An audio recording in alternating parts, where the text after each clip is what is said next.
ننګرهار میشتې ولسونه د نظامي وسایطو د ساتنې او حفاظت په اړه د علیقدر امیر المؤمنین حفظه الله د فرمان هرکلی کوي او هغه د ملي شتمنیو د خوندیتوب لپاره مهم ګام بولي. د ننګرهار یو شمېر اوسیدونکي وایي د نظامي وسایطو ساتنه او حفاظت د بیت المال د خوندیتوب برخه ده او ټول مسؤلین او منصوبین باید په دې برخه کې خپل مسؤلیت ادا کړي.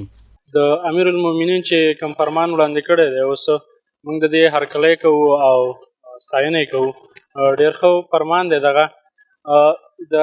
د دولتي کوم وسایل او تجهیزات چې دي باید د دې ساتنه په موږ ټولو باندې فرض ده.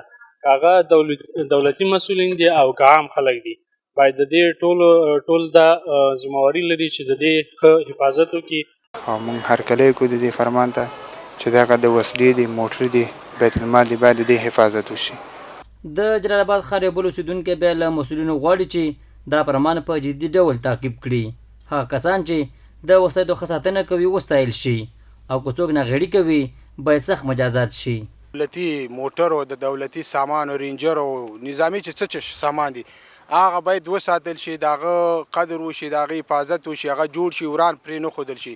او که کوم سړی غیر قانوني کار کوي یا د رینجر باندې پام نه کوي یا نظامي شي باندې پام نه کوي، د دولتي شي هغه باید جزایي شي، هغې ته باید جزا ورکول شي. که څوک یې ښه ساتي او حفاظت کوي د دولتي شي باید هغه له انعام ورکول شي، هغه له رتبه ورکول شي، هغه باید ونازول شي.